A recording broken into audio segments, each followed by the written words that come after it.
যুবক ভাইদেরকে বলবো, নারীদেরকে বিবাহ করার চারটি জিনিস দেখে। কয়টি জিনিস দেখে? চারটি। জোরে বলেন, কয়টি? চারটি। চারটি জিনিস দেখে নারীদেরকে বিবাহ করো। চারটি জিনিস যদি তুমি নারীদের মাঝে পাও তাহলে তুমি বিবাহ করো। রাস্তাঘাটে যদি নারী তুমি দেখো, রাস্তাঘাটে সুন্দরী নারী দেখে, বেপরদা নারী দেখে পাগল হয়ে যেও না। আমার কলজের টুকরা যুবক ভাইরা যারা আছো, আমি যুবকদেরকে বলছি, যুবকরা যারা আছো খুব খেয়াল করে আলোচনাটা শুনবা আর খুব খেয়াল করে তোমরা আমল করার চেষ্টা করবা। আর ওই নারীদেরকে বিবাহ করবে যে নারীকে বিবাহ করলে তুমি দুনিয়ার মধ্যে জান্নাতের গ্রাণ পেয়ে যাবা। সুবহানাল্লাহ। রাসূলুল্লাহ বলেন, দুনিয়ার মধ্যে সর্বশ্রেষ্ঠ সম্পদ হলো নারী। সেই নারী হতে হবে নেককার। নেককার নারী যদি তোমার থাকে তাহলে সেই নারী তোমার জন্য জান্নাতি। আর যদি তোমার নারীটা, তোমার স্ত্রীটা যদি হয় বদকার, তাহলে তোমার জন্য হবে ঘরটা জাহান্নাম।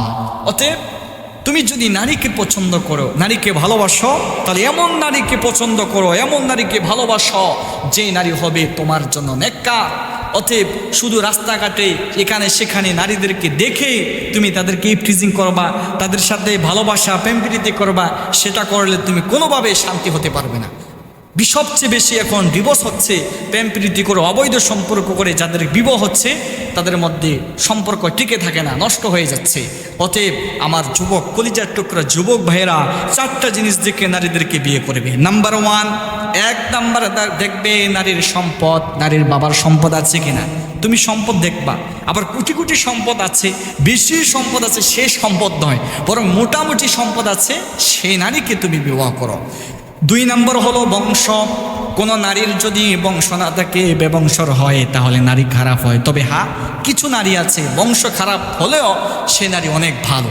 একটা কথাই আছে, জাতের মেয়ে কালো ভালো, নদীর পানি গোলা ভালো।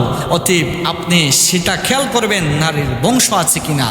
রাস্তাঘাটে সেখানে দেখে আপনি একটাকে পছন্দ করে ধরে নিয়ে বিয়ে করে ফেললেন না, সেটা করবেন না। বরং আপনি নারী দেখবেন, নারীর পছন্দ করার পরে আপনি দেখবেন, নারীকে মহব্বত করবেন, সে নারীকে বিয়ের টার্গেট করবেন যেই নারীকে, সে নারীর বংশ ঠিক আছে কিনা।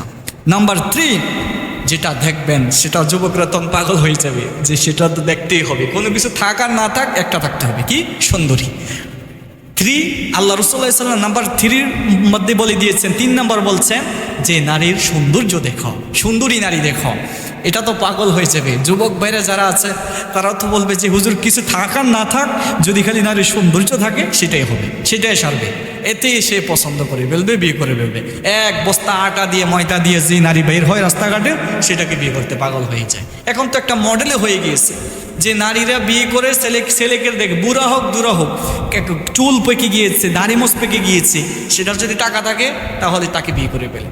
আর পুরুষ কি করে, যুবক ভাইরা কি করে, ওই নারী যা মন্দর তা হোক, 100 পুরুষের সাথে সম্পর্ক থাকুক, তবুও তাকে বিয়ে করে ফেলে একটু সৌন্দর্য থাকলে ইশারে। আমার দেখা কত মানুষ এরকম করছে, পরবর্তীতে ভাই তাদের সম্পর্ক টিকে থাকে না। কারণ যেই নারী 101 জনের সাথে সম্পর্ক করতে পারে সেই নারী ভালো হতে পারে না। অতএব আপনি সৌন্দর্য দেখবেন, শুধু খালি দলা সৌন্দর্য এটা নয়, বরং একটা মানুষের মন সৌন্দর্য, একটা মানুষের দেখতে আপনার মানানসই, তাহলেই হয়।